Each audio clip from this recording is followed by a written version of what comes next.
All right, talking about the game last Thursday, that seemed like a long time ago. Obviously good to get the win. Very proud of our defense, get the shutout. Anytime you shut anybody out when you're playing a lot of players, I mean, that's a feather in your hat. I don't care who you're playing.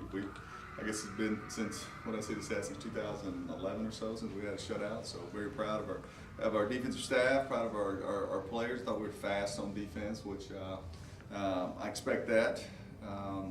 I expect that defense to continue to get better throughout the season. Doesn't mean they're always going to put up shutouts, all right, but we have high expectations for our defense. So very pleased with that. Offensively, I thought we were very sluggish. Did the rain have something to do with that? Yeah, it did. Limited how you could, quarterback could hold the football and throw it, but there were still some things we should have done better up front. We had to clean some things up this week, go back to practice, and now you still had 457 yards total offense and 200-something rushing, but it was good to see Galloway make some plays for us. That was good to see. Kind of unknown in that running back room right now, so it was kind of good to see a guy step forward and make some plays. Very pleased, even though Troy statistically didn't have a stellar game. I thought how he handled the rain, how he handled our football team, particularly our offense, was good to see. I expect that from him. He knows it's not always about statistics. There'll be a game where he'll have to play lights out in order for us to have a chance to win. But I was really pleased with his leadership. Turn the ball over. Kalen, with long arms and it's wet, and it gets separated a little bit and it came out. It was disappointing, but kind of a bounce back. He's a good player. We'll keep trying to find ways to get him the football. Got to improve on our kicking game. Ryan Courtwright will kick this week. So maybe we solidify that. I thought Brett did a good job punting, kind of pinned him back inside the 20-yard line a couple times. We'll put that one behind us and learn from it, and it's always easy to do when you get a win. Certainly a tremendous challenge this week, going on the road at a SEC opponent. Obviously they had a good win the other night, tremendous players, and different size and speed than normally what we see on every Saturdays, but we'll line up practice this week and go play. I know you said it was the first game, and obviously there are things that are not going to go the way you want to in that first game. But given the slow start, are there any concerns there? Well, I don't know. It was kind of the second quarter is what got us. I think we scored maybe 2 out of the first 3 drives, maybe 13. You got to answer the question. Yes, you're always concerned. You're only as good as your last game. So you got to continue to. You look at that. I think we were fourth, sixth in the red zone. So yeah, that's concerning. But there's always reasons. You look at tape. Could be one guy. Could be multiple guys. But obviously your level of play as you play better opponents it's got to raise in order to have a chance to be productive. But we've got to be a pretty balanced team, and that was a game to where it's wet, load the box up. We know you're going to run it. Can you still run it? We didn't effectively do that. So from that standpoint, yeah, we should have been able to do that, but we didn't. So yeah, we've got to be able to get better at that. But this week, like I said, is a different. It's a different. You're not going to be able to. It's going to be tough enough to run with 6 in the box, much less 7 in the box. So you got to find ways to be creative and just manufacture some first downs and get in the red zone, and then where it takes takes one play to score, and you're not going to sustain 12-play drives against this caliber of opponents. So both sides will have to play off of each other, offense, defense, get some short fields, and put a drive together. Is there going to be any change to the approach for how you prepare for Ole Miss this week? No, you're kind of you're in your season outlook. The only thing that's changed this week is a heavier practice today because we were able to knock the tape out on Friday from the previous games, and the kids got 2 days off. So today would be a lot heavier practice than it would be Monday, but it wouldn't matter who the opponent was when you go for that. But like I talked to our staff today, certain things you can't do against anybody, much less the opponent this week, is they're going to play with tremendous tempo, and you can't get caught with 12 guys on the field. You've got to have your substitutions correctly. You've got to get lined up on defense and have. You can't let the tempo. It's coming, so get yourself ready and get yourself ready to go. To allow yourself to to play the game correctly. You get called looking in the backfield, you get called not lined up correctly, and a run pops or a receiver runs past you. Now you got no chance. So obviously you'll emphasize those things this week in practice.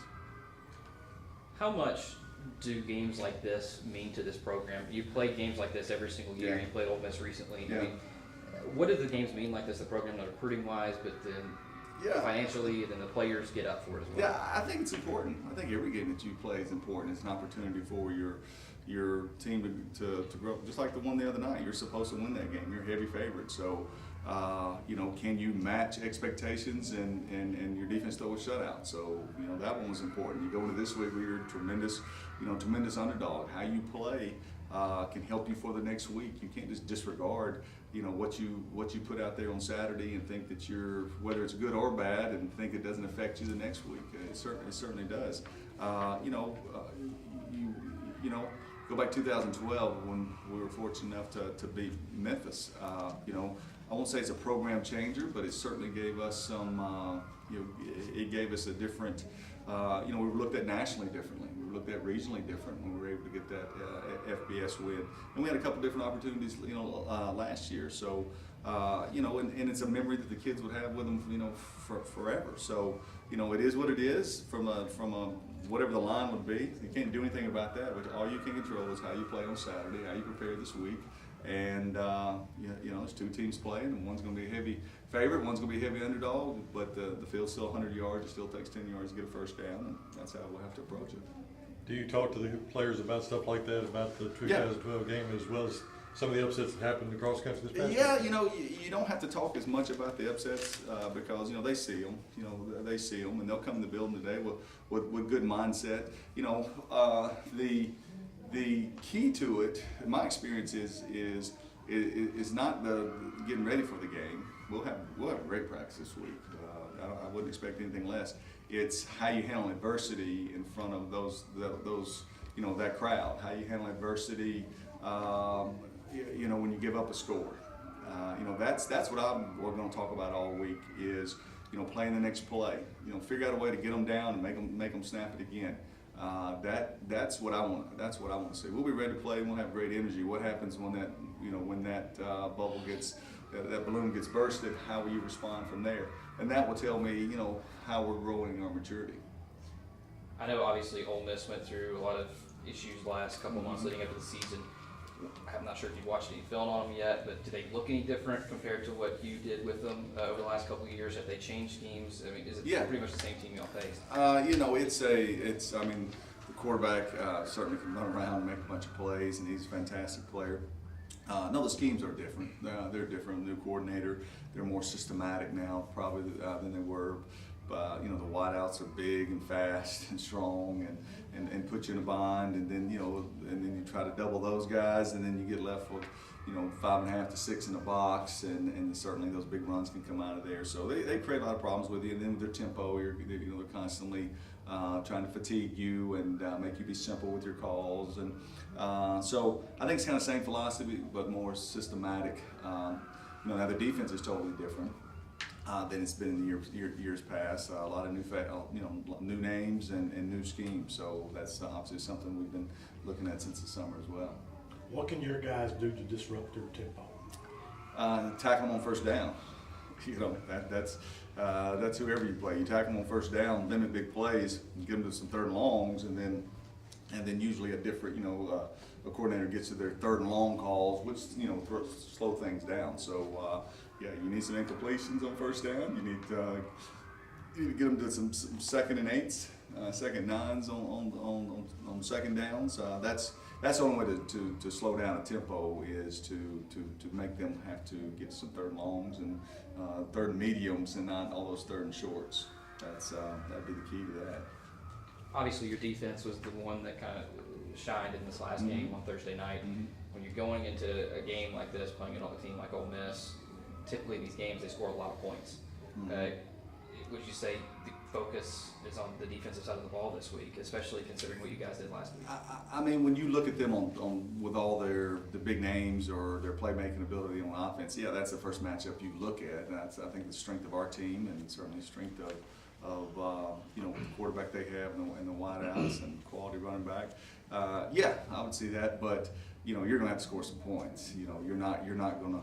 I mean, they played a quality FBS team the other night, scored 47 points. So, you know, to think that you're going to limit them to one touchdown is not realistic. Your offense is going to have to control the ball. Your offense is going to have to score. Your special teams are going to have to chip in, flip the field, and make a big play. So to have a chance in this, you know, we'll have to look at the tape on Sunday, and you'll have to say that all three units, you know, played well. How do you simulate what they do as far as the size and speed? Difficult, you know, and we have tempo in our offense and stuff, and it's something we work every day. It's always at our disposal in our offense. So, you know, we'll continue to service the defense so they can see that. It'll never be quite the same. You know, you actually, sometimes in practice you can go faster because there's no official. We can just put the ball down and go. You know, it's never going to be the same, you know, using the word systematic is what they have, because it's what they continuously do. So, you know, once we break from a 10-minute period, then the scout team's doing it, you know, for the first team defense, so it's not going to quite be the same they'll be on Saturday. But, you know, you do the best you can with it, and you line up and try to give your guys a good enough look. You make it harder in practice than what it's going to be on Saturday. Now, you can't simulate the type of players, but you can simulate the speed for sure. It seems like in recent years, these games have got some of these games, especially the lower tier, you know, big conference teams, and then the teams at the top of the FCS, they're getting closer each year. Do you feel like over the last couple of years, the talent level has gotten closer between, say, you know, where you guys are and one of the lower tier, say, SEC teams or teams in the FBS? Well, I won't say SEC teams because I can't remember the last time an SEC team lost an FCS. I can't remember that. Who was it? I can't remember. Oh gosh, I can't remember. I don't know. It might have been Ole Miss all the way back in 2000. Yeah, it was in Jacksonville State beating Ole Miss. 2010, you know, back then, so probably 7 years. I don't think the talent level's close from there, but now with your mid-majors, and I think what you saw this weekend with James Madison, with Howard University, I forgot who else has been, of course, North Dakota State, so over the years as well. I think you've closed it with, you know, your bottom 60 FBS schools, but not so much with the top 60. You know, but like I said, you line up and you play them and see what happens. Anything else? It's a good guys. Thanks, Thanks. Coach. Appreciate y'all. That's good. Thank y'all.